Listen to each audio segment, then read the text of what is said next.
Welcome, everyone, and welcome to the Paranormal Pride. I hope everybody's having a good holiday season. And to go along with that, we brought you a gift of a wonderful guest, and I hope that you'll enjoy her as much as we do.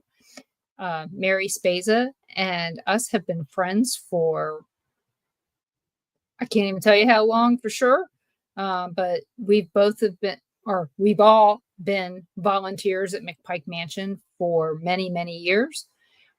Going back to beyond when Coyote Chris was still alive, for those of you who knew Coyote Chris, and Jerome Minks, who's also passed, and Tiffany, who was also another volunteer that's passed away. Mary was very good friends with her, and that's pretty much how we met Mary, was through the unfortunate passing of Tiffany. At least that's how I can remember it. I don't know.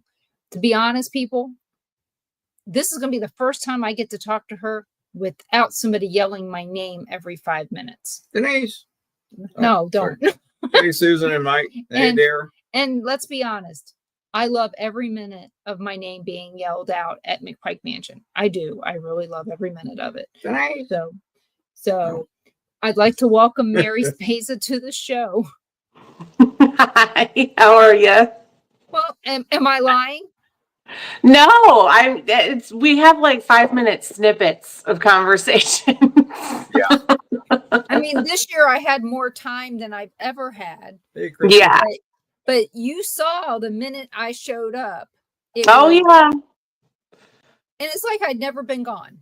Oh, I know. It's every year too. It's just every year. It's either you or Bethy or Sharon or whoever they're yelling for. So I'd like to say hello to everyone in the chat room. Hello, Dara and Stephanie and Crystal, Tom, Susan and Mike. Is there anybody else that I missed on there? Nope. Actually, you probably know almost all of them.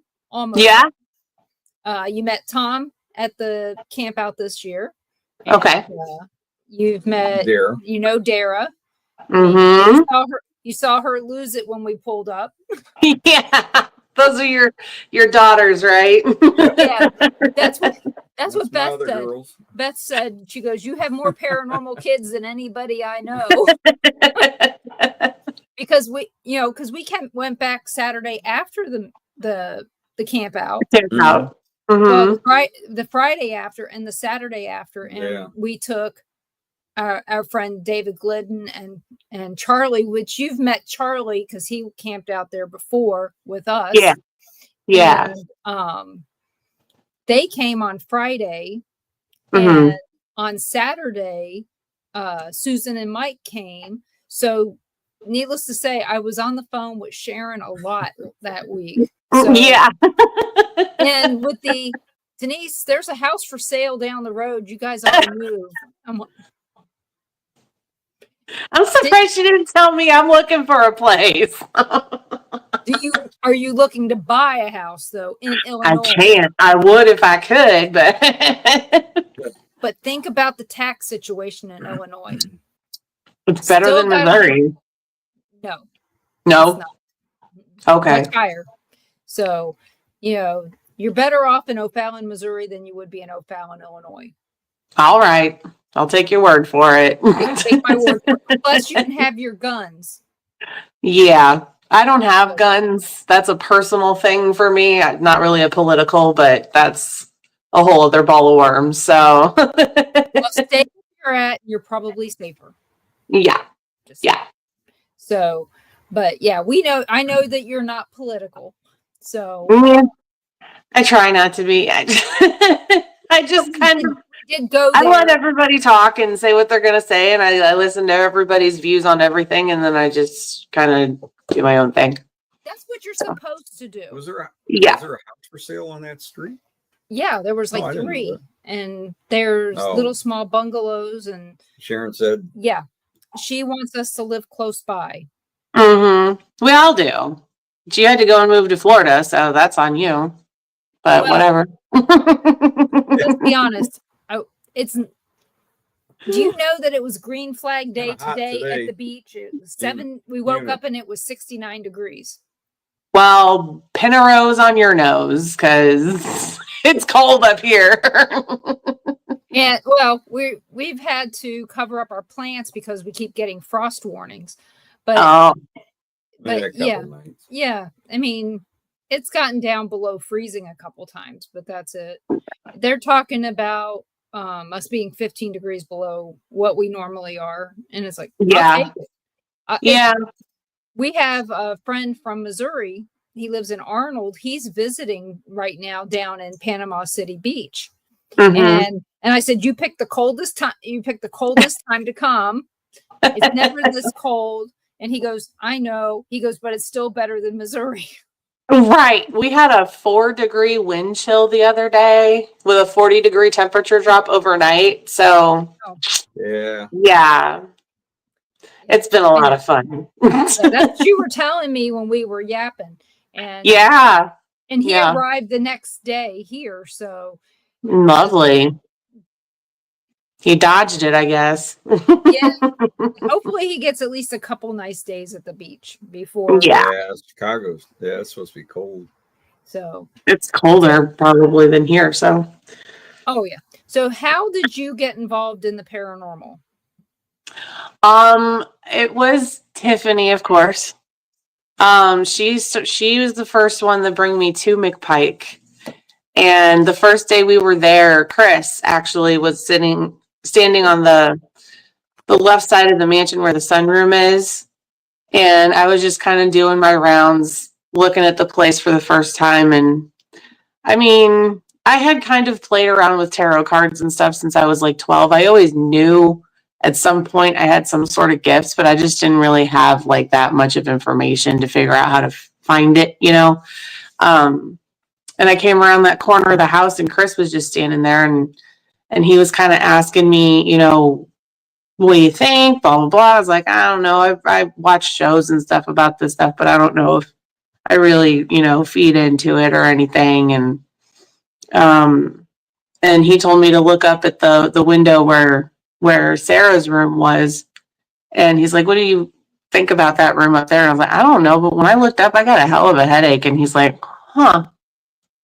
And I'm like, what does that mean? He's like, I think you're a lot more sensitive to this than you want to be right now. And then he just walked away from me. And I'm like, what does that mean? Like, it's kind of, you got to figure it out for yourself.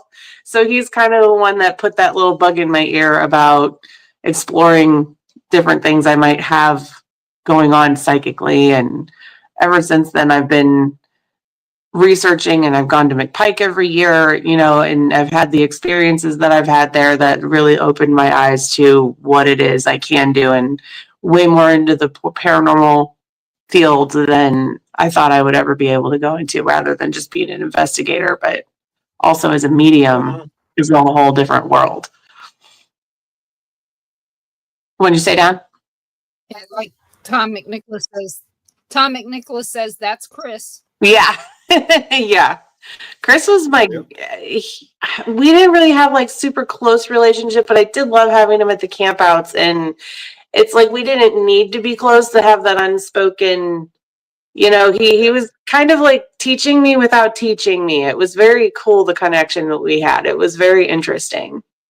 So what year? Well, we were all pretty busy. Yeah. Yeah. Especially Sandy. I mean, I got a read for her a couple of times outside of the campouts as well. And she's kind of guided me in a few places as well. So those guys, I kind of considered my psychic parents in a way, because they were like sort of giving me the stepping stones and the teaching me how to trust myself with it. Was this your dad's first time at the campout? No, it's his second. He came a few years ago and he really enjoyed it. The first year, I think it was a little bit after Tiffany had passed, and we brought her outdoor lodge. You know, that huge setup. So every year after that, he's like, if you're bringing that tent, I'm not going because it's too much trouble. Well, the thing is her tent doesn't go up right ever. No, it doesn't. And I know that Ron and I get to be tent consultants a lot. But there have been times that people have said, I need help with my tent. And we stop what we're doing and we go and help them. Exactly. We couldn't help with Tiffany's tent. Right. You needed like 4 people to help with her. To give you guys some context, those of you guys that are watching, it was called an outdoor lodge. Literally, Tiffany did not camp, she glamped. At one point, I think we had a little chandelier to hang in there. Yeah. Like, this is the type of setup that Tiffany was extra to the extreme. So it was just so fun because everybody would be talking about our tent every year when we went. Yep. They'd come over. Did you see that tent? And I just go, right by it. I go, yes, I've seen it. Have you been able to look in it? No. Somebody threw up. I got to go deal with this. Or, I know. I mean, and the one year that somebody threw up, you want to hear what's really funny? I had the foresight to bring cat litter with me. Oh, gee, I wonder what tipped you off. I have no clue because I brought it to use because we have our own porta potty. Uh-huh. So that we don't have to leave our tent after we go to bed. Right. Because it's cold sometimes. Yes, it is. And it's cold enough in the tent. But we would bring our own porta potty. But this time we didn't bring our porta potty. But that time we brought the porta potty. And I said, I'm going to bring this so that it can absorb some of that and make it easier to throw away. Because we always throw it away at some gas station after we leave. We never leave it at McPike. Yeah. And then we ended up, that time we ended up not even using it. But like I said, somebody threw up and right near the food. So no. It was a kid. Of course. It's always a kid. It was that last camp out that we did that was public. Yeah. So for those of you who are listening, this camp out we're talking about that's at McPike now is by invitation only. Mm-hmm. You have to be invited and then it has to be approved by the owner of McPike Mansion. Mm-hmm.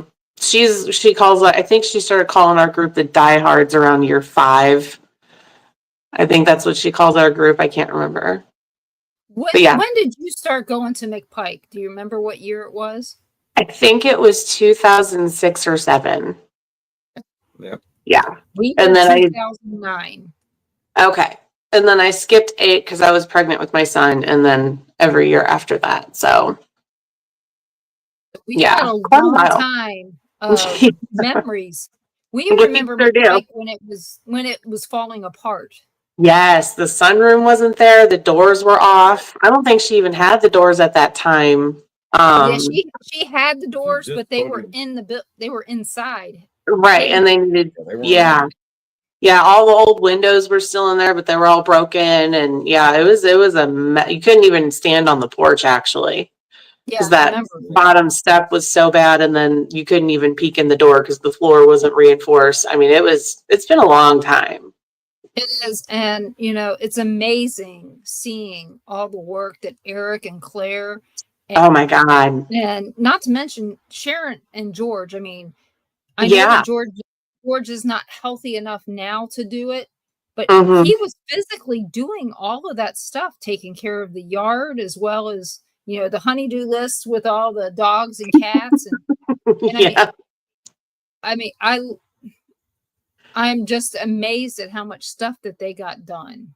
Oh yeah. It's really awesome to keep seeing the updates on Facebook. Like every time Eric does something, like I think 2-3 years ago, he did all 50 windows in one summer.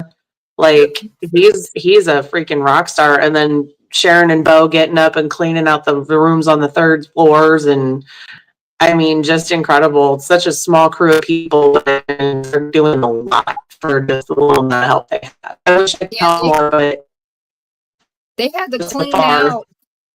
They had to clean out the bottom room, the one when you go in on the left. They just cleaned that out so that they could work on that floor. Yeah. Luckily, it was after the season. Yeah. Yeah, they finally cleaned out that room. You can get to the sunroom, and just recently, and then like a couple years ago, they cleaned out the room to the right so that they can have the little gift shop set up in there. So it's actually a pretty cool idea. I like it in there.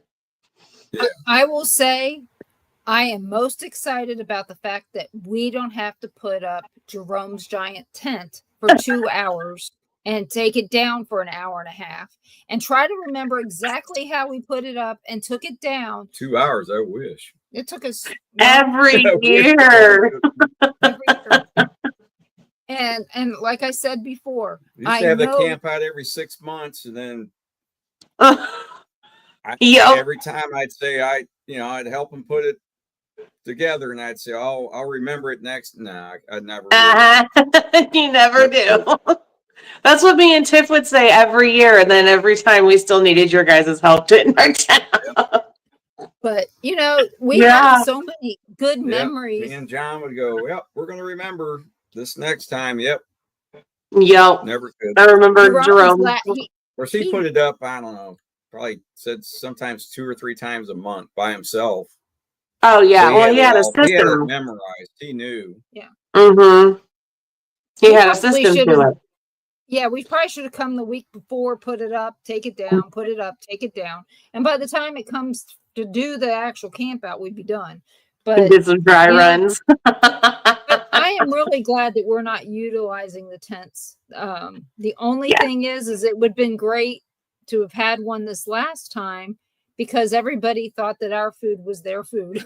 Yeah, exactly. Well, I think the thing is like the food that's for the campers, we'll probably work out a different system next year because people show up to something that's an event and they see a table full of food, they automatically assume. So we should probably put it like in a different area next time just so that it doesn't get confused. The other side of the tree.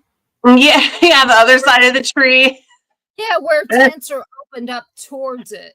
Yeah, exactly. Like we should come up with some kind of schematic for next year. Either that or we're going to need a really long extension cord. Yeah. I actually brought extra extension cords just for that purpose, just in case we needed them, and we wound up needing them. So yeah, but we'll have to think long and hard before the next one. Some people go to the camp out and they just hop on a bus and just randomly go wherever. Mm-hmm. Yeah. That reminds me, on Friday night when we came, when there wasn't a camp out, we were there, and Sharon invited us to hang out, and Ron went down in the basement, of course, with everybody, and I ended up talking to some lady about her haunting there in it's called the Purple Martin House. Okay. And she had her house investigated by Bo's Boo Crew. Okay.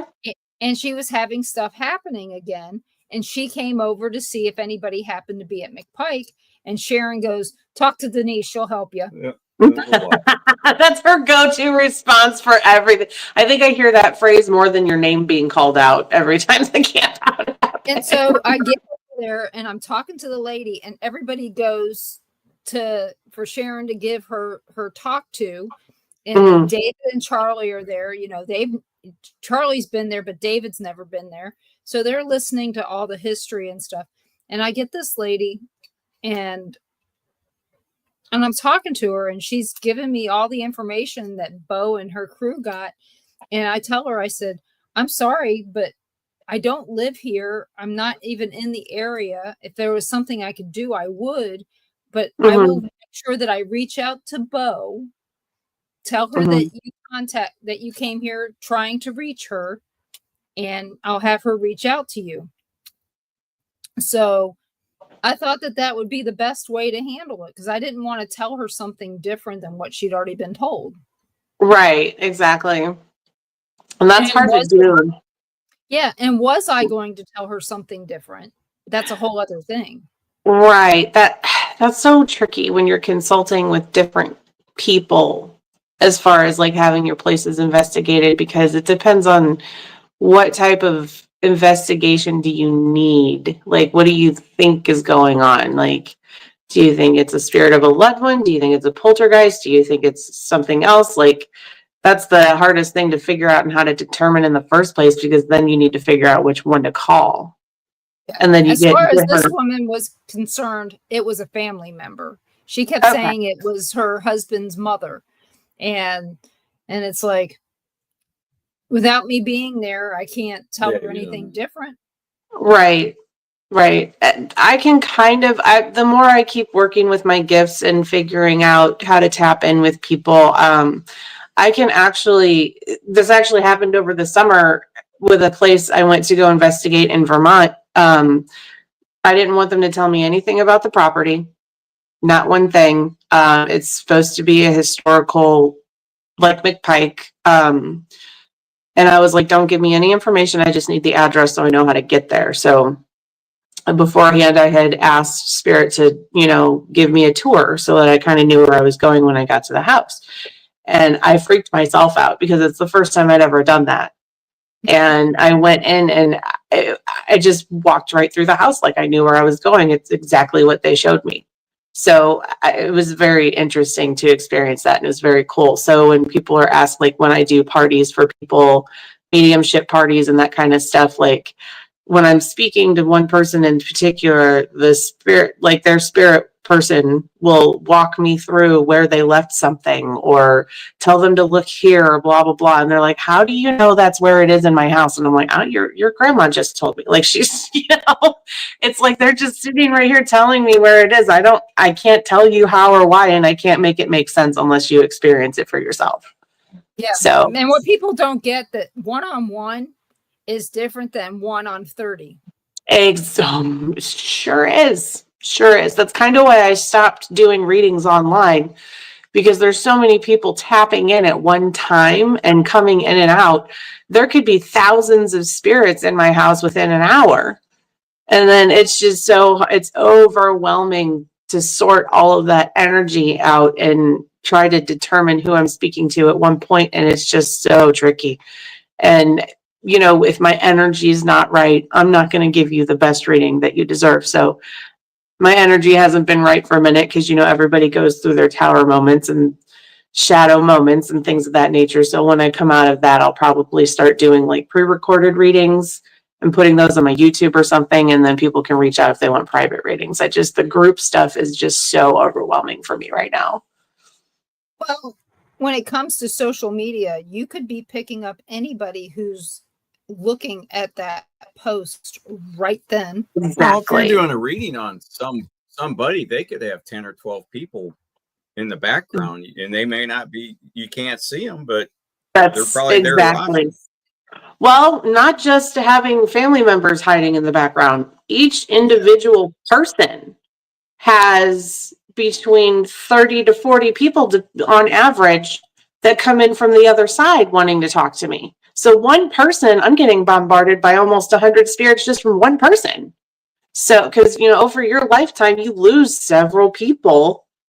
And then you have your ancestors and your spirit guides. Like, you don't realize how many people are actually connected to you from the other side that each person comes with. So just one person can wipe me out, depending on how many people they got with them at the same time.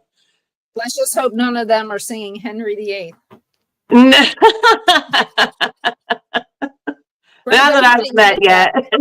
Yeah, just for those that didn't get the reference, it's from Ghost.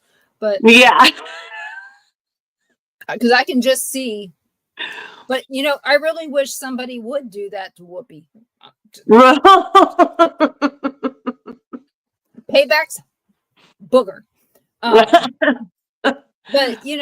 one of the things, not only do you have the person that's there in front of you and the spirits with them, plus the other 30 people that are alive. So do this exponentially. Then you also have these people that they're projecting something as they're doing their scrolling. You don't even know who these people are. They don't know that you exist, but it all happens. And I know that I've had people ask me, will you do a reading? I've done a total of 6 readings. Your entire life. Great. Yeah. I mean, they're good. Mm-hmm. They're all perfect. Yeah. And I've done really well. But I Mm-hmm. don't want people to look at me and go, she's a medium. She's a psychic medium. She's an evidential medium. I don't want to have a label on this. If I have something to say, as you've seen, I will just say it. Right. And right. even when I have people telling me, no, that can't be, and you were there when I asked the spirit, what song from the 1970s or who did they like from the 1970s, and Elvis Presley came out. Mm-hmm. Other people did not want the spirit to be from the 1970s. They wanted to be from the 1870s. Right. And you can't control who's where. Yeah, that's the other part of why I don't like to put it out there to do, because it's not so much like you, where I don't want to necessarily be called or labeled a certain type of psychic. It's people are like, okay, I'm going to come to you on this date and I want to speak to this person. Doesn't work that way. I can't really control who comes through. We can set up a meeting for that day, but then again, my energy may be off that day, or, because not every single, you can't schedule when spirit's going to want to come in, and you can't make it happen the way you want it to happen. So I'm like, we can do a reading, no problem, but I cannot guarantee you that the person you specifically want to speak with is going to come through.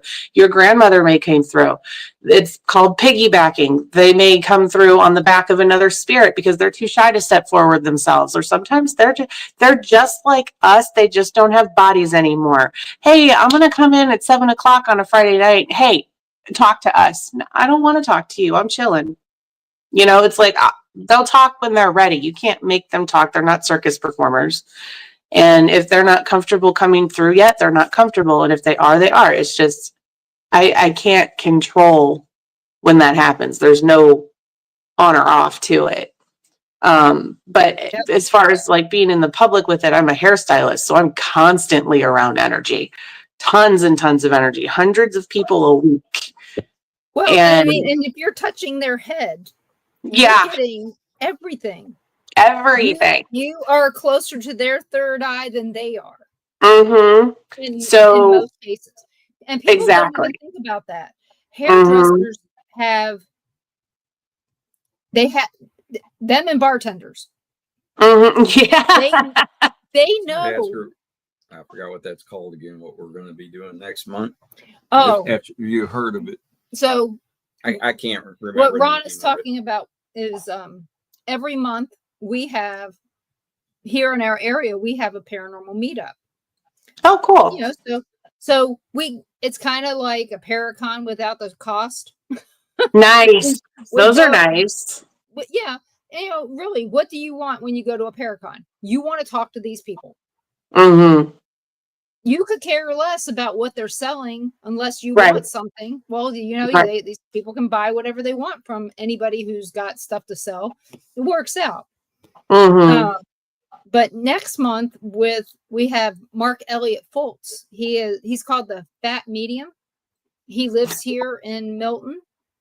Okay. And he also wrote a bunch of books about the Chattanooga Chills series. So he writes a bunch of books for tours. He's getting ready to write the Pensacola Chills series.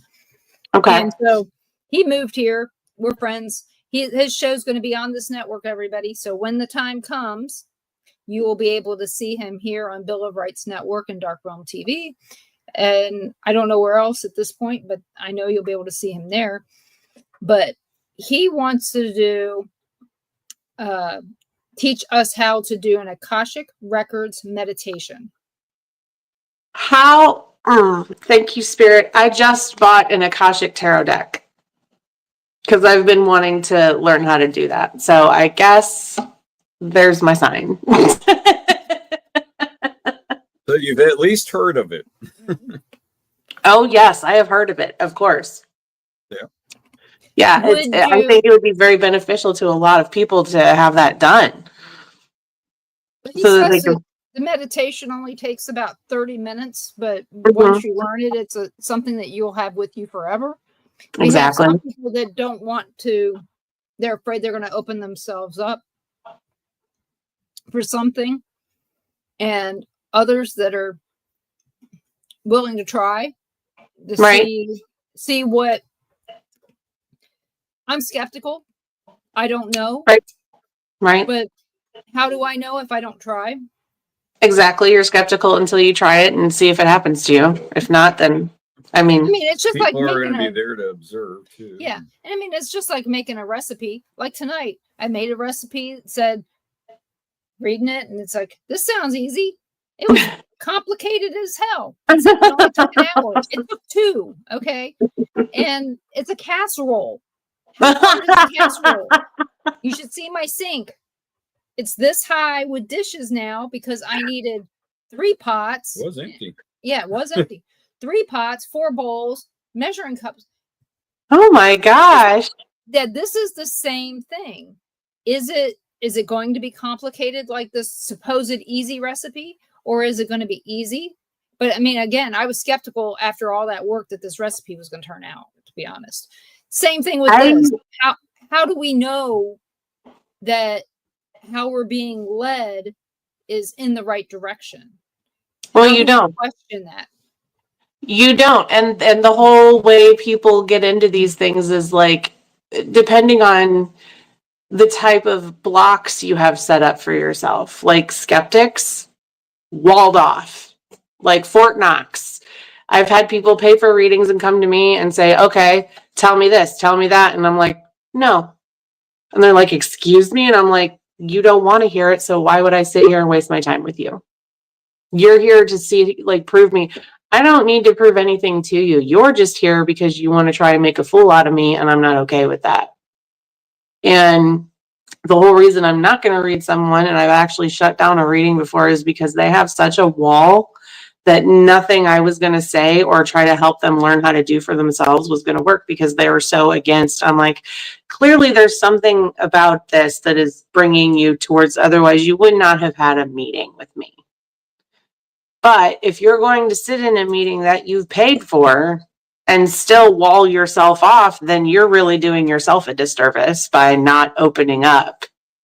So when you go into a meditation or a whatever, it depends on how much of a wall you have up is what you're going to get from it. So when I go into meditate, I can't meditate while I'm awake. I have too much ADHD and my brain does not shut down long enough for me to actually be able to meditate.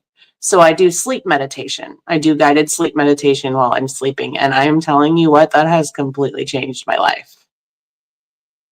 I mean, I feel so much more balanced. I can switch between frequencies depending on what I have going on. I do singing bowl meditation for a certain type of chakra healing. And usually how you can tell what chakra needs to be cleansed is what is hurting you at that point. Like my hips and my legs and my feet have been killing me lately. So clearly I need a lot of root chakra work. If I've been having a lot of headaches, I need a lot of crown and third eye chakra. If my throat has been acting up or feeling stuffy, or I've got a really sore throat, my throat chakra needs working on. It's just about tuning in with your body and listening to it and figuring out what you need. And then whatever's going on with me at that point, I just pop on that singing bowl frequency, and then it helps me. It's not like an overnight fix, because it's just like therapy. You have to keep doing your sessions to make progress. And then if I want to do some clarity work, where I'm a little less fuzzy, I usually listen to theta waves. And it helps kind of like wake up the parts of your brain that don't really get woke up very well. I can't really explain exactly how it works. I watched something that led me to them, and I was just like, okay, I'll give that a try. And I'm just sharp as a tack the next few times I listen to that. So it really helps. It's just about figuring out what works for you and how. Let's say hello to Bob Brunell and Tom Nally. Thank you guys for being here. Didn't they say it gets us to use more of our brain? Yes. Yes. That's what I was meaning. It wakes up certain areas of your brain that you don't normally wake up. They actually have people listening to it during MRIs, and it wakes you up more. It just helps you become more cognitively fluent. And it helps with a lot of brain fog. Well, I need something like that right now. I've been suffering from a migraine today. So. Yeah, I've had one the last few. There's a big shift happening right now. A lot of people are going through a lot of stuff, and it is physically affecting people. So there's been a lot of astrological stuff happening lately, and things are really moving into a different shift pattern for the next 20 years. So we're in for a big shift. Well, good, because the last 20 haven't been great. Other than the good things that happened. I mean, there's been a lot of bad things that have happened in the last 20 years, but I still think that the good has outweighed the bad. I prefer to focus on the good because that's what gets you through, right? Yeah, I mean, if the bad's always going to have it, but you got to have your yin and your yang. You can't have the good without the bad. It makes you appreciate the good. So take that all with a grain of salt. You know, the bad is a bad, but it's for a reason, and it's not happening to you. It's happening for you, and you need to learn the lesson that comes with the bad. So people are learning lessons. Yeah. No, not a lot of people are that open. So there's going to be a lot of closed-minded people staying to choosing their bad points, but that's on them. It's not for us to take that on. We just need to focus on ourselves and figure out if something's disturbing your peace, let it go. And if it's not, whether it's people, I know it's hard to let go of people, especially if they're a very important part of your life. But if they're not helping you, if they're not serving you anymore, as far as like your peace, if they're starting to take pieces of your peace, then they need to go. Same thing with situations, jobs, anything that is no longer serving you. Get rid of it. Well, I took care of the job last year. So yeah. In fact, I'm coming up on my 1-year anniversary in a job that I've been doing for 26 years. Congratulations. It's funny, because, I sent my old boss from 5 years ago. He had given me this task. Okay, this is really funny. He gave me this task. I finally finished on Friday. Okay, I told him, I said, these were a pain in the ass, but the last one just got done. And he's like, yep, I knew it would take that long. He no longer works for the company that I used to work for. Mm-hmm. I no longer work for the company I used to work for, but I work for a new company that problem came with me to this company. So it's just funny as hell that it took. I started working for him in 2016, and here it is 8 years later, and I finally got it all done. Exactly. That's so fun. I mean, everything happens for a reason. And apparently I don't give up very easy. No, you're pretty sorry. There's no word for you other than stubborn. Oh yeah. But that's a good trait to have. In some cases, in others, not so much. Yes. But, okay, so you were talking about people that come to you that they say they want a reading, but they don't. Yeah. Or they don't know that they don't. Hey, April. Hey, April. I can't get a reading. Period. Can't get one. No matter how hard I try, there's something that won't let anybody read me. Every reading I've ever gotten has not been right. Okay. And I won't tell them. Okay. That's the other thing. Wrong every time. Man. Yeah, you can't read. Nope. Ron can't read me at all. 40 years. He can't really? Yep. That's why I get sweatsuits for Christmas. If I get anything. But no. We got things. We're going on a cruise in February. I don't need anything. Ah, gotcha. I was going to say, you don't need stuff. You need memories. In a wee little trip to Ireland. Yeah. Oh, and jelly. That's my stomping grounds. Yes. So we'll make sure we take lots of pictures and get to show them to you at McPike when we camp out next year in October. Absolutely. Because we are going to make sure that we're there. Yeah. I'm gonna hope I'm gonna be there. Just stuff changes by the day in my life, so we'll have to figure it out. Well, but I put it on my calendar every year, so hopefully we'll get the date set. We know that it's going to be the weekend before Halloween. Yeah, usually it's every year. Yep. So when you say that you can't be read, I'm kind of curious about this. Not that I almost feel like it's a challenge, but at the same time, I'm not going to like go get my cards right now and try and read you because. No. I mean, is that something that you are like actively doing? Yeah. No? No. Okay. And I think some of it might be that the stuff that I've told people that is public. That's fine. But I have some stuff that's private that if everyone does. Yeah, I don't want it out there. Tom said he's hard to read.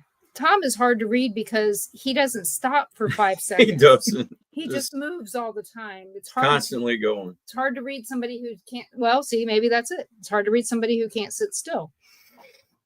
I mean, I can read somebody that can't sit still. It's just, but then their energy is chaotic, and then the message comes out chaotic, and they're like, "What does that mean?" I'm like, "I don't know. Your energy is crazy. I'm freaking out right now." You know what, Crystal? Crystal says she's also is a hard time for people to read her, and she's my cousin. Now, I've had somebody tell me that like a year ago, his wife said that nobody's been able to read her. And I was like, oh, okay. So I pulled my cards out and I just boom, boom, boom, did a reading. And her jaw was on the ground. She's like, how did you do that? And I was like, I just said what they told me. I just wonder if it's a family, that we have a family member that's trying to keep the secrets hidden. Because I guarantee not only Crystal, I bet you April says she doesn't ask people to read her, but I got a feeling that. Well, if they're any kind of unless it's something completely like nagging at us, me in particular, my personal situation, I've reached out to people on Facebook and saying, hey, I'm in this group with you and something told me I don't want any money from you. I don't want this. I'm just telling you, I feel like there's a message you need to hear. Sounds like one of those scam things, but that is my intuition and my guides telling me you got to say something to this person. And I'm like, I don't want to. Who the hell just reaches out to someone and says, hey, your dead relatives have something to say to you? I look like a freaking lunatic. But there you go. There's your answer. But she walks around the grocery store doing that. I don't do that. But and see, I have a problem with at the grocery store. That's one of the places I have the worst time at Walmart. Oh God, I avoid it at all costs. I only go when I absolutely have to, like if I'm out of toilet paper or something. I don't do public spaces very much anymore. I'm a people person. I'm not a crowd person. Yeah. It's too much. I have gone from being an extrovert in big public things to being an introvert in those, and then being more extroverted around the people I want to be around. Same. I just don't, like every time that we've been I'm going to go back to McPike. Every time we've been in the basement in McPike and we've got that huge group session with 40 people, I can't do it anymore. You can't. I always wait for the 3:00 because I can't. There's too many people at one time, and then it gets chaotic, and then it's too much noise for spirit to even do anything. So you don't even really get a good experience. Yeah, when it was just all of us and we were sitting down there, I spoke up.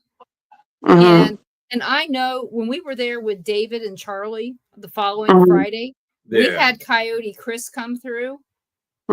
We had Tiffany come through, and we had Jerome come through. But again, Coyote Chris knew everybody in the room. Right. They're familiar with everybody.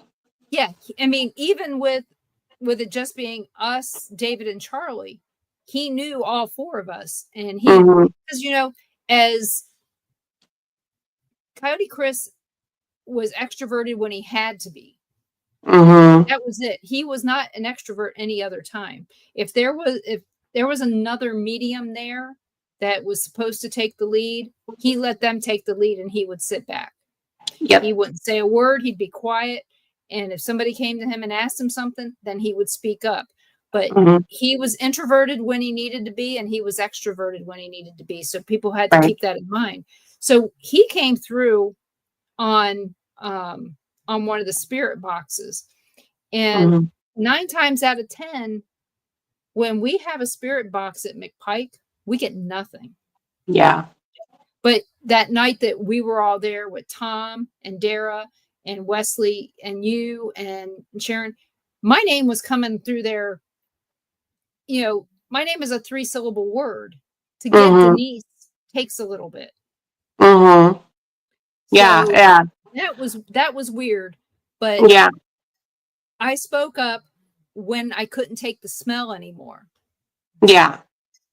He didn't smell it. No. You did. We were smelling it. It was like dirty gym socks or something. Yeah, you walked over when I said something. You walked over and sat behind me. You two were the only ones. Maybe one other person.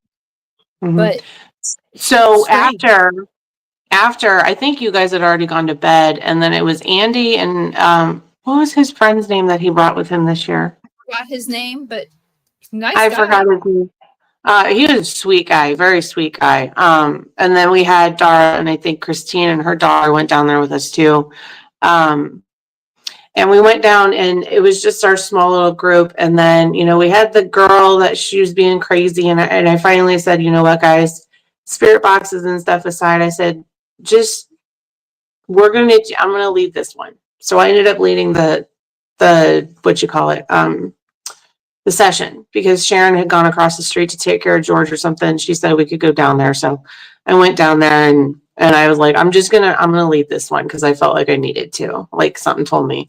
And I said, we're just going to be very calm, and we're going to say, you know, I'll just lead this. And so they all sat down, and I was like, okay, we're not going to talk unless we need to, guys.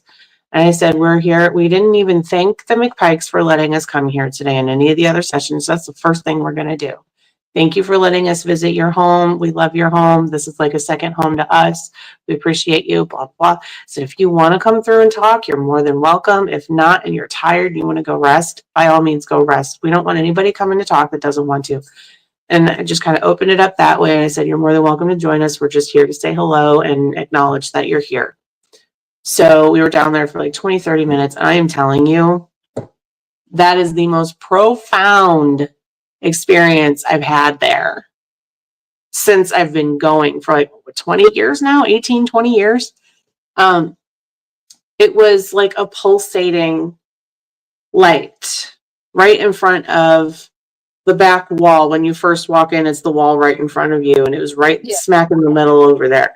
And we were all seeing it at the exact same time. And it was moving. It was the same color. And then there was a mist right at her feet.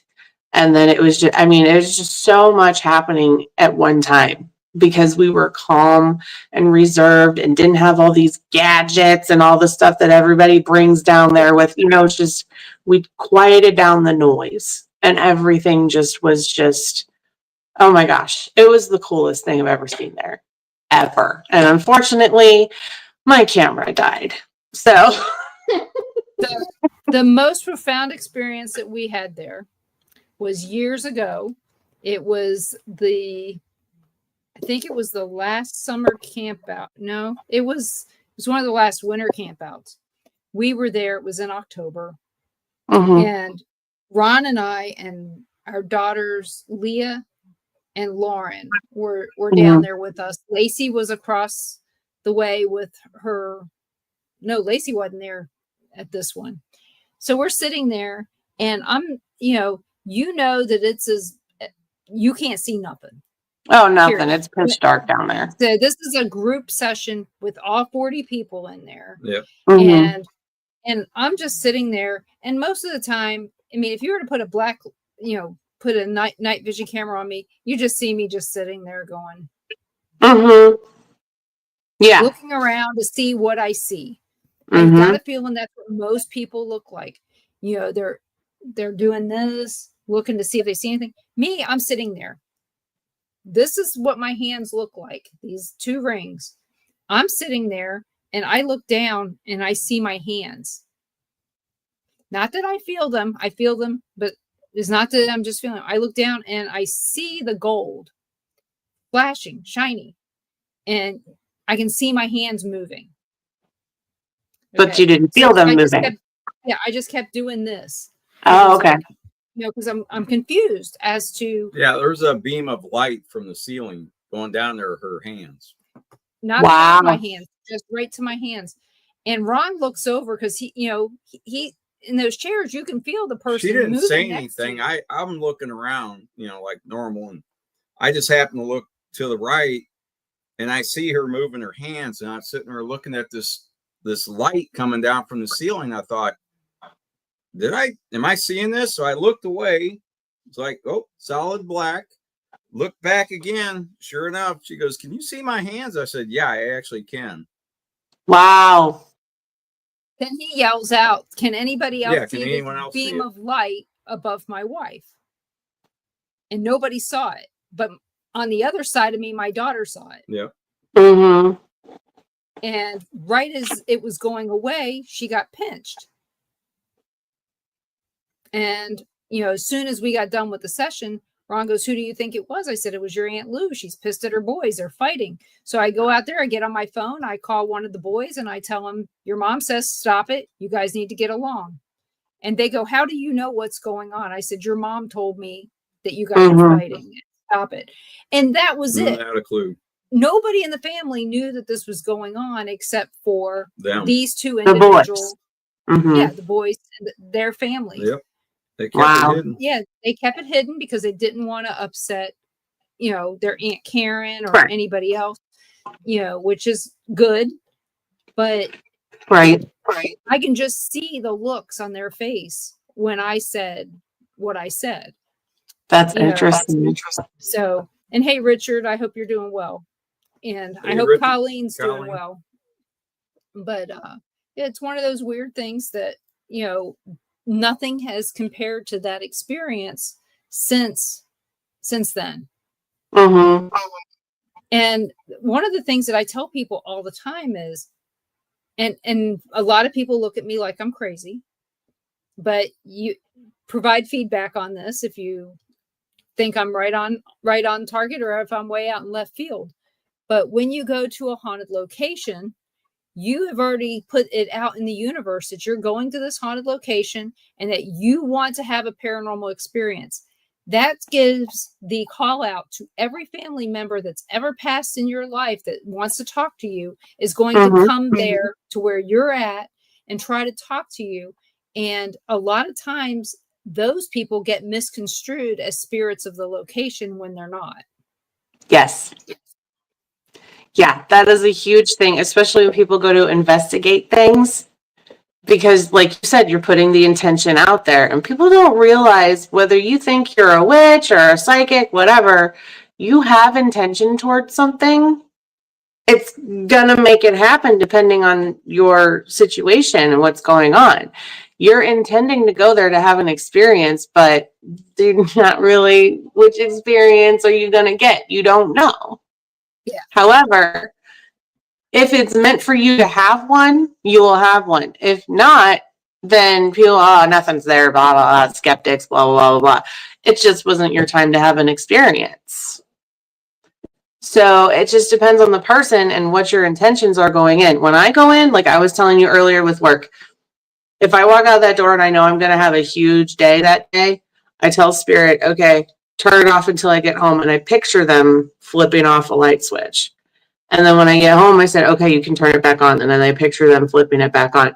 It keeps me level enough to where that doesn't come at me as much while I'm working and touching other people and all this other stuff.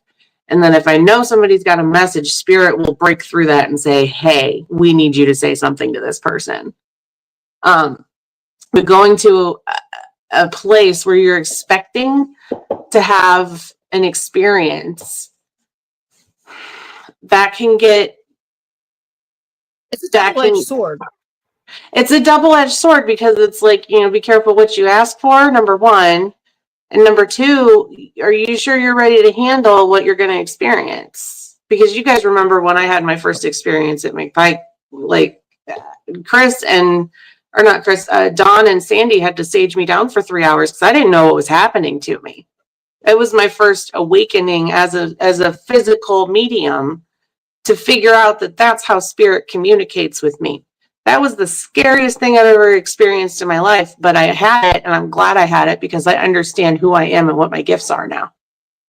So if you're not going in with the intent that you might possibly want to figure yourself out and who you are and what you are capable of, don't ask for that kind of an experience because you may not be able to handle that. That was a very scary thing to have happen, and some people can't handle that kind of thing. So now I got another question. This one's going to be more along the lines of clearing someone. Yeah. Sage does not work for everyone. No, it does not. What do we do in the cases of that? I mean, I know what I do.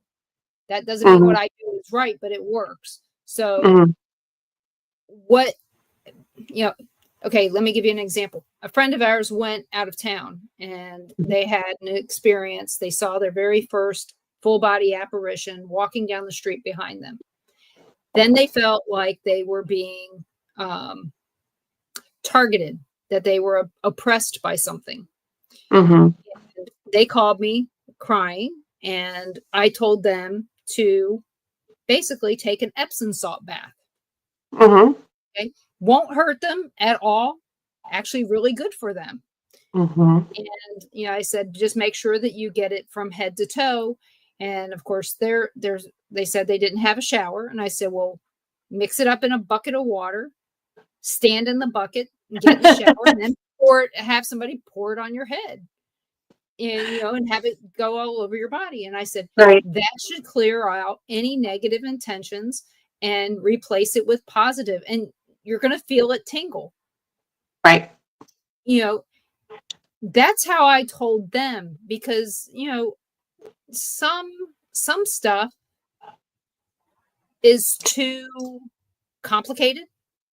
So first thing you have to understand that spirit, like people, this is not going to be a popular opinion by any means, but some people are, oh my gosh, demon attachments and this and this and that. I don't see them as demons and evil spirits and this and this and that. I see them as people.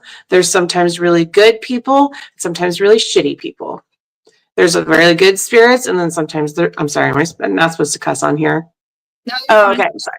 And then there's really shitty spirits. They'll just wipe us off the internet, and that'll be it. Oh, yeah. I'm so sorry. I just ruined your whole thing. Anyway.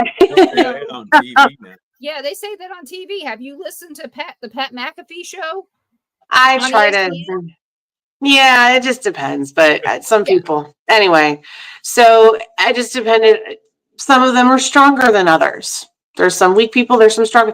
It just depends on their will and their intention. Just like with us, if you have intention. So if there's something maliciously following someone, sometimes it takes a little bit more legwork to get rid of them. And it's not so much that you're ridding them, it's ridding them from your space and your home. So if it's in their home, the salt was a good measure, the sage is a good measure, but sometimes it takes a minute to get rid of that stuff, and a repetitive, almost like a daily ritual for a few weeks to a few months to however long until it goes away. Multiples of 7 times 3 usually works good, but just keep that in mind, everybody. You said what? Multiples of 3, but usually 7 times 3, 21 days to 28 days always works really good, depending upon usually what's going on. Right. So what I recommend to people is if you have something that's really bugging you, first things first, stand your ground. Use your voice and stand in your space and say, look, I acknowledge you that you're here, but this is my area and you are not welcome. You've got to go. And you open your windows as you say this, and your doors, whatever you say, and then you sage as you're saying it. Only love, light, and peace are allowed in this space. Cleanse your whole home with it, not just your person, but your whole home, your doorways, all that stuff. And then you can put salt at the bottom of your doorways and blow it outwards. And that'll help them know that this is a barrier and you're not allowed to cross. You can also put some nettle. If there's anything a little bit malicious going on and you feel like it's something malicious, you can put some nettle in with your salt and throw it out there. And then you can put it in a bath of warm water as well with some peppermint, because angels love the smell of peppermint, so that gives you extra protection. In a warm bucket of water with the salt and the peppermint. And you can just you don't have to wipe your entire house with it, but you can put it in some mop water, mop your floors with it. And then you can get a rag and wipe your walls down with it. It's just like literally cleaning your house and getting it away. And then another thing I do, the main thing that I do personally is I have black witch's salt and I put it in my body wash. So every day I wake up, take a shower, cleanse myself. Wake up, or I come home, immediately get in the shower and cleanse myself. And I'm not even consciously thinking about it. I'm doing a daily ritual without having to do the brain work with it. Because I'm that kind of person where I'm like, oh, if I did do something all this time, if I'm thinking about it, it makes it tedious and then my energy is bad with it. So I just put the salt in my body wash and I'm doing a daily ritual without even knowing I'm doing it, but it's keeping me cleansed and my energy clean. And it's keeping a barrier from the bad juju away. So if they're having that big of a problem with it, they can do that. They can just put salt, pink Himalayan, black salt, which is whatever you want to put in your bath wash, put it in there, and then you're just doing a daily cleansing without even thinking about it. And you're thinking about when you're washing it, it goes right down the drain and it washes it away from you. So then that's where you do your 5 to 10 extra minutes of self-care in the shower. Just for 10 minutes, just sit in there and just listen to the water, breathe. And it's literally just another way for you to take time for yourself every day too. Yeah, if you take a little bit of Vicks Vapor Rub and put it at the bottom, you're clearing out your sinuses at the same time. Yep. They have eucalyptus shower tablets too. Like they have different type of shower tablets you can put in there and just kind of like aromatherapy, and boom, you're good to go. And not to mention, you can go to places like Trader Joe's and get eucalyptus and just hang it in your shower. Yeah, you can get the sprigs and hang them in your shower and do your brush off. Mm-hmm. Yeah. There's all kinds of things. Mm-hmm. So how do you protect yourself during an investigation? I usually wear my black tourmaline or obsidian around my neck. And I bring my sage with me all the time, and I sage myself before and after. I have a spray that I've made, and it's infused with black obsidian crystals and smoky quartz. So I just do like a spritz of that front and back, and it keeps me pretty well grounded. Plus, I just ask my spirit guides, please encompass me in your healing light, and I'm protected the whole time. Tom, you've got a great sense of humor. I am so happy to have you here. Make me smile. He always says funny stuff. I didn't see what he said. He basically said that he went to take an Epsom salt shower bath one time and grabbed the boric acid powder by accident. He was really clean that time. Squeaky even. Ain't nothing touching that guy. I want everybody here to know, you can ask questions if you have them, please do. But if you're watching this, wherever you're watching this now, you can see this in rerun whenever you want. And also you can check us out on Dark Realm TV. Just go download the app add it to your Roku, or you can put it on your cell phone or your tablet, $4.99 a month. And you can see me and my bright smiley face, even when I have a migraine. Anytime. And Ron too. You can I don't have a migraine. No, his migraine. He's decoration. He's decoration. Well, I'm just eye candy. Yeah, that's a better way to put it. You do have the nicest calves of any guy your age, or younger even. what I heard. We were in South Carolina, and it was right after the tropical storm hit. Yeah, and all the power was out, and we were in Walmart. And he was walking, and these two guys walked up to us and told him that he had the best looking calves of anybody they've ever seen. You've got guy grabbing calves there, Ron. Check that out. Thanks. I think. I didn't know what to say. Hey, you could have worse things. I mean, that's a good feature. You have my fat ass. So, you do have my fat ass, I guess. But as you can tell, many years stop together. it. So, you've seen us at our, well, not at our worst. We are never put together when we're at McPike. We always see each other at our comfiest. We'll put it that way. Oh, yes. I tried to use your picture, but we're only allowed so much space. So all they would have seen would have been like your eyes and your nose. And I was like, I ain't going to do that. So sorry. But the picture that we do have of us together, we're sitting there on the front porch of McPike, and you're back there playing with my hair. So that, and then the other one is me and you and Ron, and Christine's back there photos of us. That would have been perfect. I would have gone with that one. That would have been fine. Well, like I said, that's what I said. It's all these pictures, we take all these pictures of stuff. After we haven't been able, we barely brushed our hair. We've been lucky we brushed our teeth, and which I make sure I do before I come visit anybody. But we're in most likely the clothes we slept in all night. Right.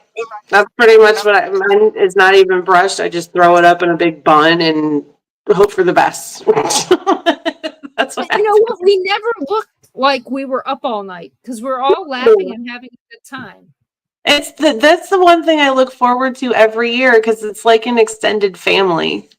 We've known each other for so long, and then everybody's just trying to keep up with everybody throughout the year, but we're all so crazy busy with our lives. But that's the one time of year we come together and actually able to just chill with each other. And it's my home away from home. I love going there all the time.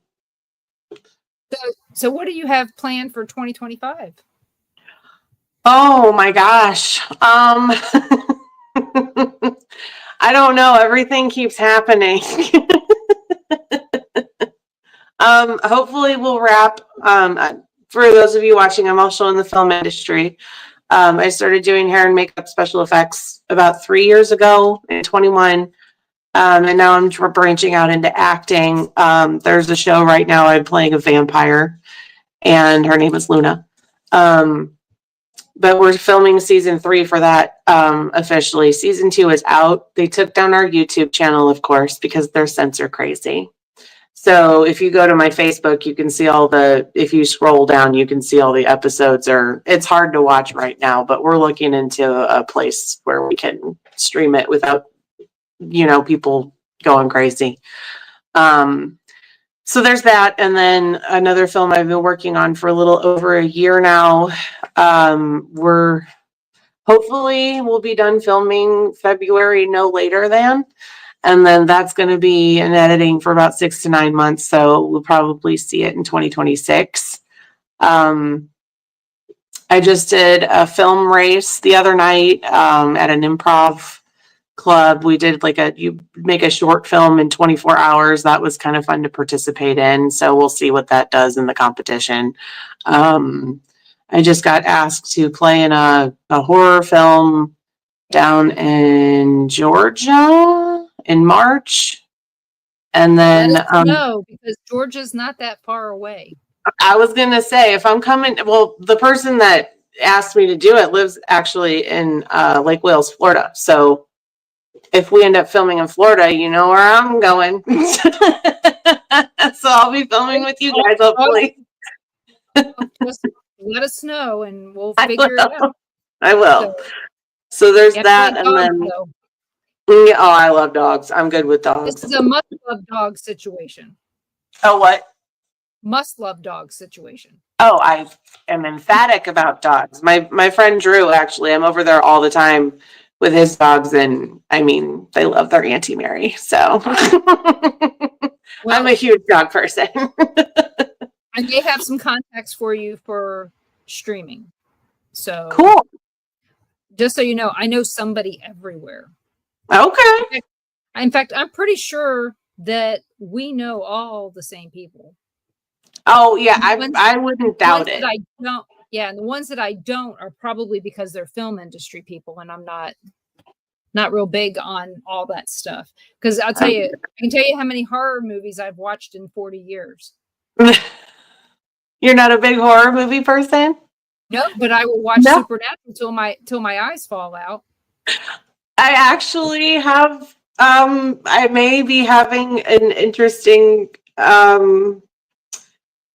I may be working with Jansen, so that's on the DL though. Oh, well, I like Jensen. He seems like a really good guy.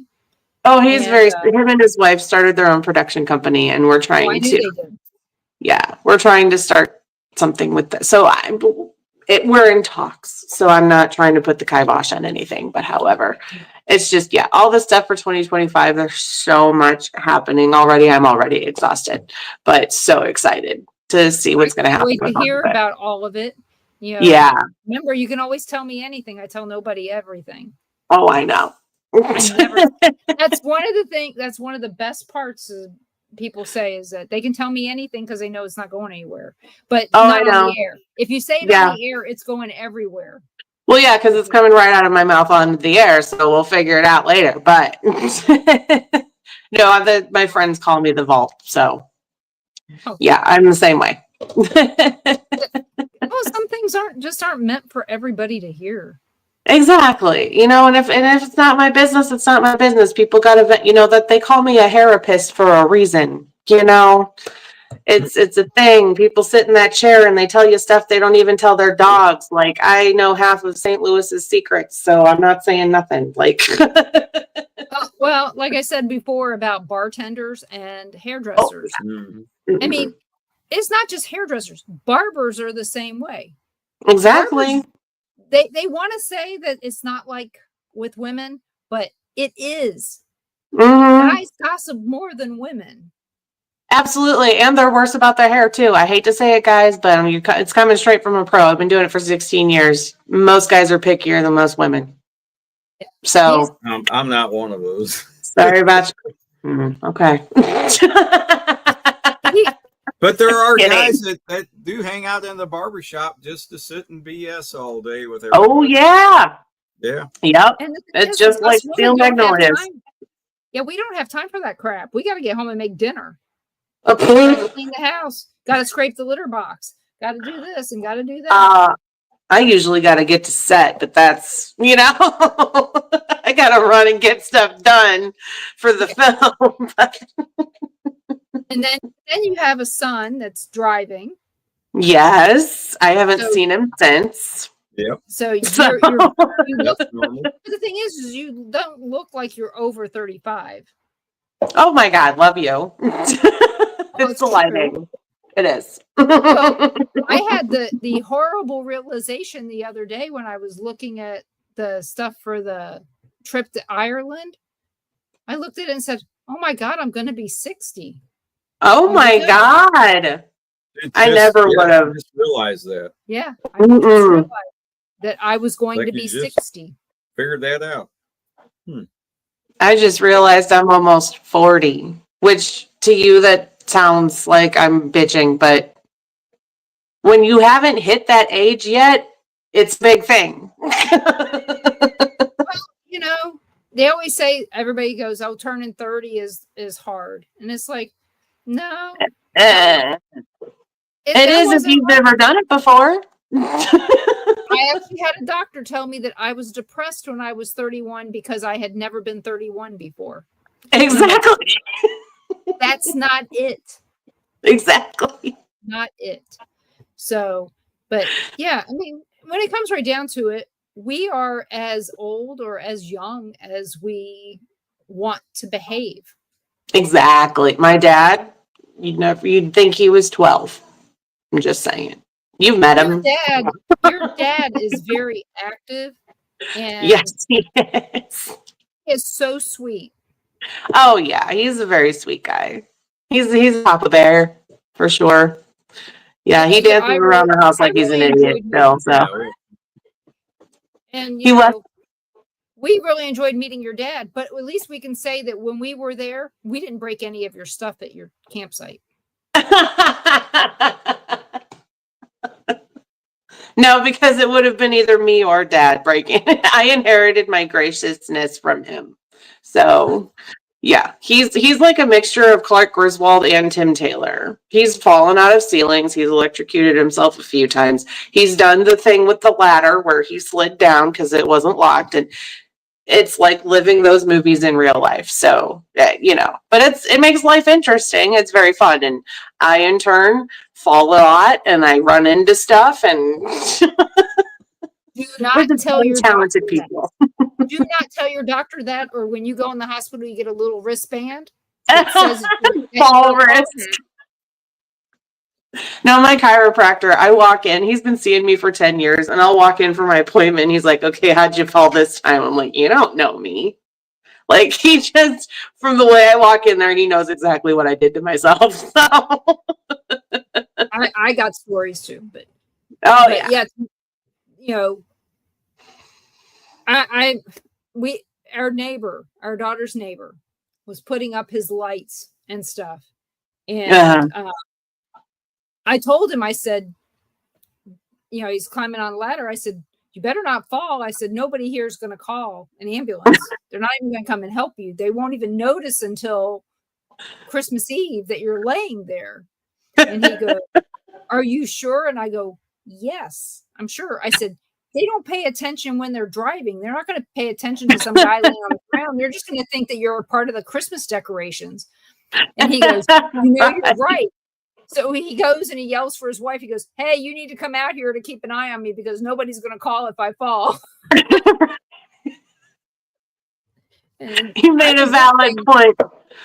We don't need to watch him. We just wait to hear the big old crash, and then we're like, ceiling or floor? Which one do you think it was this time? And then we go out there and like, oh, ceiling. See, out here with the ground being sand, it doesn't make much sound. But I bet you it's a nice cushioned fall, though. Yeah. They tell the kids that they're not allowed to do gymnastics on... only if we've had rain. That they can only do it in the grass because our grass gives. So, right. It does. Yeah, it does. And that's awesome. As long as you don't have to go down more than 6 inches, it's easy to dig. Right. We also... pass that. Yeah, because we have takes about a minute. We have like the Alabama red clay. Yeah, that's like hard to break through. So when we were talking, you were saying you said some negative things about equipment. So do you use any equipment? Now, I wouldn't say using equipment is negative because I do work with equipment on certain things. The one we did in Vermont, they had these really awesome lights that were really cool. Spirit boxes, I think they're awesome, but I feel like it creates too much noise sometimes. Like, I like sitting in sessions and hearing what comes through. It's very interesting to hear, but sometimes, like, I'm a very quiet, like, observer. So people with like sensory stuff, it's kind of like overstimulation sometimes when I'm trying to read. Like, this is coming from my standpoint as a medium. When I'm trying to listen and to hear for what's going on, a lot of the electronic stuff just makes it a little too busy. And it's hard for me to focus. It's like, I'm very old school. When I go through to do my walkthrough in a certain location, I'll bring a pad of paper and a pen and just do this because it keeps my ADHD in my hand and I'm just doing this because then it helps me focus more. So I'm not against equipment. I think if it gives any more information than, that people can actually see, it's tangible, then by all means, I'm not against it at all. It's just when I'm in a situation and I'm trying to listen and hear, it's hard for me because it's kind of distracting. in that What sense. about, okay, because of McPike, I know that you're familiar with dowsing rods. What Mm-hmm. do you feel that they're a valid piece of equipment to utilize? And how I often do. do you utilize them outside of McPike? I use them. I actually only use them with McPike. It's the only place I tend to use them. I've used them at home a couple of times, but like I said, I'm very old school and I'm very minimal. So I don't really rely on a lot of other stuff when I'm going through and doing my readings, mainly because I'm learning how to trust my gift. So I don't want to try to rely on something else for me to get a validated answer, because then I can go back and check what I've written, or it's just I'm mainly going through and doing investigations now, just using myself as an instrument, because I want to grow my gift and get stronger as a medium. But I do like the dowsing rods because, like you said, it is energy and they're using your energy to move the rods. So it's actually another good way to connect with spirit. And I do like the rods. I do feel like they're accurate. Let's see. So when will we know about this place in Vermont that you talked about on here and in the past? So they are working on the footage right now. There's always, like, editing is a horribly tedious process, and I would not want to do it at all. So I'm just going to let them. Right now, it's like it's almost finished, but they're just having problems with the audio right now. So hopefully by the beginning of the year. Did you use StreamYard? No, we had these cameras that they're called Reds. They're really like high-end professional cameras, and only one of the cameras had a mic set up on it. So they're trying to use the footage from camera A to match up with the audio from camera. It's just a big. We could have had more sound equipment involved, but doing indie stuff is very expensive. So trying to do it on a bare bones budget, it's really tricky. But hopefully once they get that done, I'll be able to share some things, but I can't share anything unless we actually talk with the people at the networks that we're trying to get this on. So until they say they go ahead, I can't say or release anything about specifics. Well, hopefully it won't be so many years down the road to where we forget about it. Well, I mean, okay, we're in that same boat where we had a bunch of stuff filmed back in 2017. And I tease all the time. I said they did a film that they were going to call the Deep Darkness, and it hasn't seen the light of day. Mm-hmm. And that's the fact. Yeah. They filmed us for 10, 12 hours one day. And the second day they filmed us for 4 or 5. Plus whatever they did. Mm-hmm. So what happened? And then there was I don't know. It was a lot of stuff. But yeah, I'd like to see even uncut. I'd like to see that's what I'm trying to like, because when you put together a pitch deck, like you can't really show and it's supposed to be like performance ready or whatever they want to call it. So it's going to be a pretty well put together episode, and it's just a pilot. So we were going to try and do 2 more episodes, but everybody's crazy schedule busy until like the end of January, so we can't really all get together again until next year anyway. But just trying to put together the pitch deck in general and getting that footage to the people that need to see it is the hard part, because the editing process is sometimes where everything gets hung up. Has the sizzle reel been done at all? I think they did the sizzle. I think that's already included. I think they put in a trailer as well.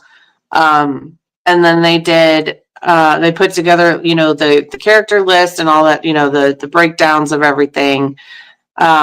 Just waiting on the footage.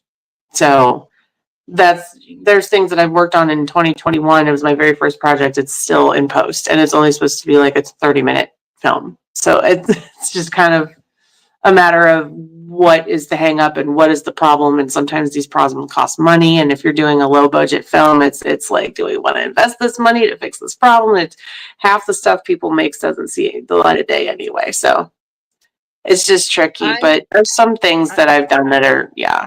There's one that I worked on in January of last year, and by June it was already done, edited, and in a theater. We rented out a theater and we filled 3 theaters full to premiere this film, and it's out on Tubi now. So I did what's it special called? effects for that one. It's called The Blood Brothers. And it's got a picture of the 4 guys on the thing, on the poster with the big wedding cake with a knife in it, and it's dripping blood. It's pretty cool.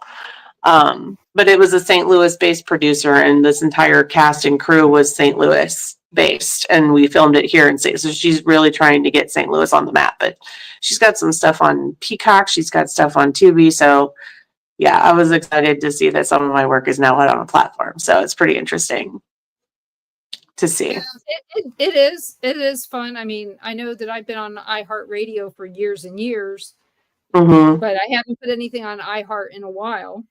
Mm-hmm. And so, but I know that I'm out there, and I mean, if you look my name up, all kinds of crap comes up. That's really yeah. neat.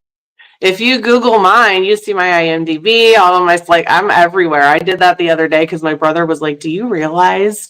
I'm like, what? And he's like, Google yourself. And I'm like, that sounds rude. But I did it, and I was like, holy crap. I didn't realize how much stuff I had going on. I was like, whoa. I wrote a script because I was trying to do something. So I do some automation. So I wrote a script to find my name on the internet. And in 5 seconds, I told it only to bring back 25 hits. In 5 seconds, it brought back 25. And in one of them, I found out how I was registered to vote. So needless to say, it's really interesting. You search yourself and find out what there is out there, because there are some obscure places that your name is at that you may not know is there. Mm-hmm. I also found out how my neighbors voted too. Oh my gosh. So it's no longer a secret anymore. Well, it may be to everybody else, but I mean, I can go out there and do this. And this wasn't on the dark web. This was just using Chrome. I just used Chrome and a few little keywords, and boom, boom, boom. There it is. That's so great. I think the more advanced we get, you start realizing we really don't have privacy anymore at all. It's like starting to get kind of creepy. We're getting to the end of this, so I got a couple more questions to ask you. Okay. How do you feel about alien life forms? Do you think they exist? They don't exist? Of course they do. I mean, we can't be so arrogant to think that we're the only beings in this entire universe. That's just, I mean, I hate to be a snob about that, but I mean. No, but it's true. Do we know how big the universe is? It's not fathomable to us. So how is there no other beings in existence besides just us? So there has to be. I believe there has to be. Yeah. I believe it's like supernatural. Okay. Yeah. That God created all of these worlds. Mm-hmm. And this one is set up like this, and this one's set up like this, and that everything was he tried to create stuff in his likeness, and it just didn't work, but that world's still going on. I mean, just think back to Chuck on the last couple episodes of Supernatural. Mm-hmm. We're just the ones that worked, or so we think we're the ones that worked. I personally feel like we're the redheaded stepchild of the universe, but that's just me. It's just what one guy said. Yeah. Yeah, Ron talked to this one guy, John J. Davis, and he said that Earth is the hardest place to live. Make it. I wouldn't doubt it, but we can't really make that judgment because we haven't lived in it. But that depends on this could be a whole different bucket we're opening here. I mean, just from like my understanding and spiritual studying that I've been doing is when you come back as a spirit, everybody's got more than one life. Some people are on their 1,000th, some people are on their 4th, some people are on their 4th. Depends on how old your soul is. Okay. So when you go back after your organic vessel expires here and you go back to the other side and go over what you learned and what you still need to learn, you have the choice to come back here or somewhere else. It's not just Earth that we come back to. So it just depends on where you want to go in the universe next to learn your next lessons and where you need to go to learn those lessons. That's kind of what John J. Davis said. I would check him out on YouTube. We had an episode with him on Paranormal Nation Radio, Not So Normal. Another migraine day. I'm sleeping. I'm laying in the bed during this one. But he talks about his near-death experience. And one of the things, how I read it, is that he had a death experience because he doesn't talk about going into the tunnel. He's on the other side of that tunnel. He's already in. He's already dead. When he wakes up, he's already dead. And then he comes back from that. So check him out, John J. Davis, and I think you're going to see something that matches up with just what you said. Okay. So then the next thing, Bigfoot. Real or not? Is it real or is it cake? Real or cap, you mean? Well, now, Nolan's favorite thing is it cake? He's asking us, he'll hold my cell phone up and he'll go, is it cake? I was like, no. I personally haven't met him, but it'd be cool. Like, I don't know, maybe. It's just like, as much stuff as we have going on these days, like, here's how my tiny brain computes these things. Is it possible? Absolutely. Anything's possible.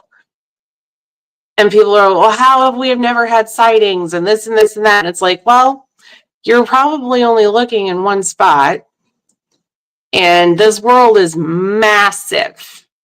There's stuff, we're 66, almost 70 million years old. And there's still parts of this planet that have not been discovered yet.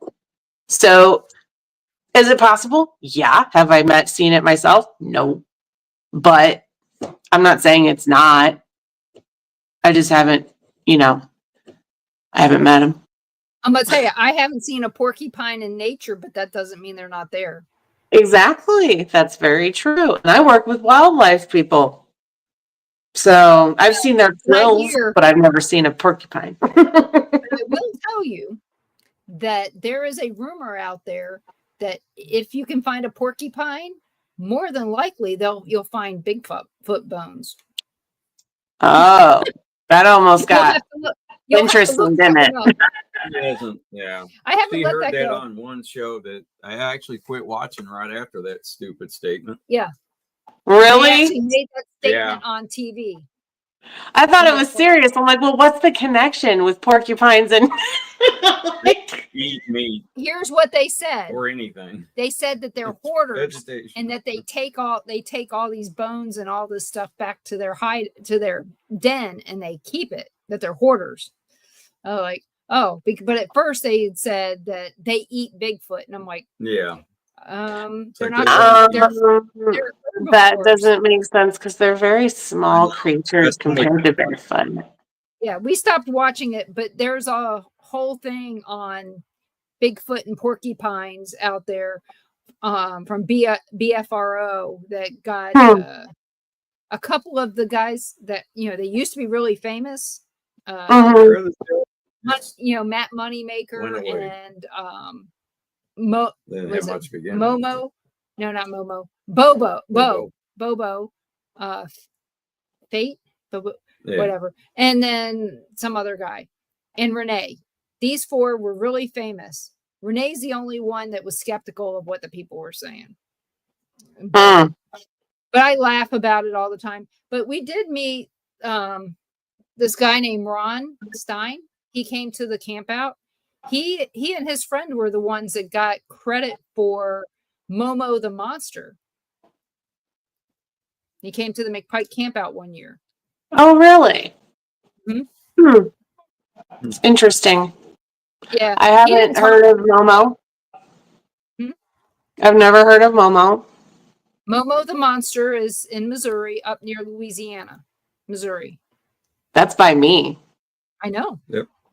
Back in the 70s. How have I never heard of Momo when I live by him? Missouri's Bigfoot. Yep. Oh, okay. But that's what they called him, was Momo the monster. Okay. Well, I'm sure he's chilling.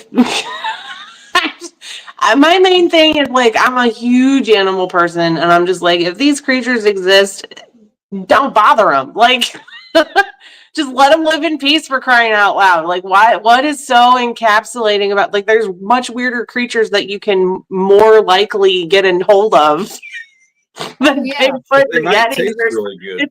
We don't know. Maybe Why? Maybe they taste like bear. Or Well, you got to think about, there's like the shapeshifters in New Mexico, and there's creatures in every place. The Black Ness monster, and, like, they're possible. They're just very elusive. Yeah, you just need to look up the creature of every state, because ours is the skunk ape down here in Florida. Oh, okay. Interesting. I thought it'd be the gator dude or Florida guy. Oh, Florida guy seems to be pretty popular. Florida guy is a pain in the ass. I think somebody needs to take care of him. Because he keeps doing dumb things and getting us in the I'm like, somebody needs to catch that guy. I keep hearing him all over the news. Well, it's either that or the Kansas woman. There's always some Kansas woman that did something stupid. Wouldn't doubt it. No. But yeah, if we went and got a group together and said, "Oh, well, let's go Bigfoot hunting in an area where supposedly people see Bigfoot," that's going to be a really boring night. Right. I mean, bring fishing poles. Unless you just like run around the woods, which I don't mind, but well, that's the other thing is, like, they go hunting for, deer and turkeys, and it's like, how come nobody has ever been able to catch a Bigfoot before? And why is all the footage grainy? Yeah. Yeah. Why? Good enough evidence. I mean, yeah, there's hundreds and thousands and millions of creatures in this world, and they're all huntable. How come we have never caught one? Bigfoot? I kind of have to go with something Josh Gates said the other day. There are still so many animals out there that have been thought to be extinct. Right. They're just really good at hiding. Right. It is quite possible that this is a different kind of bear. I mean, they found out that there was a bear that they thought was extinct in Russia that's still alive. Mm-hmm. This was an update to the Dyatlov Pass thing. Very true. Those people. And I mean, there are so many conspiracies to go along with just that one. Right. And how many of these things might possibly be government experiments gone wrong and escaped? Who the heck knows? I mean, Aberdeen Proving Ground is one of those places that they took all these experiments to. It's in the middle of Baltimore. And, if something gets out, who's even going to notice with all the crime? I know. Nobody's going to notice. Right. We're all too busy killing each other to pay attention to that kind of stuff. So maybe it's a thing. So we have overgone our time tonight, which is fine. I apologize. I tend to do that. It isn't you. I allot 2 hours and I try not to go too far because, people don't want to listen after so long. Right. Exactly. So where can everybody find you? What salon are you at? And where can everybody find you? Oh, well, I work at Vogue Salon in, wow, having a brain fart. It's been a long week, guys. Sorry. Weldon Spring. Weldon Spring, Missouri. And it's called Vogue Salon. We each run our own business within the business. So we're each independent contractors. But if you go to my Facebook, I believe my website is on there, my Instagram as well. So, there's that. And then I have a YouTube channel for my tarot. I have not done anything on it in almost a year. It's been a very, very, very crazy year. So I haven't had much chance to get on there and do some readings. But once things chill a little bit more and I'm not so crazy busy, then I'll probably get back on there and start doing some more YouTube stuff. But I'm also there under the Savvy Saggy. And you can just type in my first and last name and that'll probably pop up. But yeah, you most likely can get a hold of me on Facebook or Instagram. That's how I get you. So, Yep.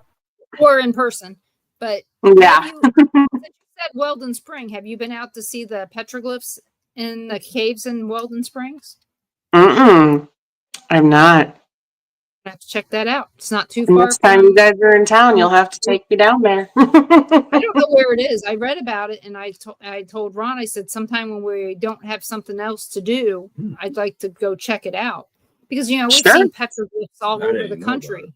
Yeah, I don't think a lot of people knew about them. That's the thing. I didn't even know about it, and I live here. You wouldn't even think about petroglyphs in that part of Missouri. Maybe along the Missouri River where the caves are out towards Rockport. Or Rockport. Yeah, I mean, no, I didn't think any of that was out. That was just, no, I didn't even know. Yep. So next time you guys come into town, we'll have to visit. Oh, yeah. Now that we know how close you are to family. Yeah, absolutely. You're kind of like family, so that all works out. Absolutely. Go Bigfoot drinking. Yeah, I'm down for that. Like when we drink for Bigfoot. Elephant. Yep. I'm down. So I would like to thank all of you for coming and listening tonight to the Paranormal Pride with me, Ron and Mary. I think that we had a great show. If we don't talk to you guys next week, please have a Merry Christmas and a great holiday. But at this point, look forward to seeing us next Monday at 7 p.m. unless I tell you different. And you can catch us here on the Bill of Rights Network, the Paranormal Pride, Facebook and YouTube pages, the Denise Pridemore LinkedIn page, Things Network, as well as Temple of Phoenix Rising Entertainment Facebook pages. Sometimes you can find us on Rumble, not tonight, but you can also find us on Dark Realm TV on Roku and check that out. Join us tomorrow night at 5 p.m. Central when our guest is Big Jim Jones from Catonsville, Maryland. We're going to talk to him about the paranormal. We've had some similar experiences and some similar in the same places back in Baltimore. He's also, if you guys were here before when we had him on, he also builds cigar box guitars. And he is also, I believe that he's an ex-police officer. So we should have lots and lots of good stuff to talk about with Big Jim Jones tomorrow night. And you can catch us every place that I've listed here to see that show tomorrow night. So please check us out around 5 p.m. Central for Paranormal Nation Radio, Not So Normal with me, Ron and Carl. So you guys all have a great night and enjoy your holiday season. Good night. Right. Bye, guys.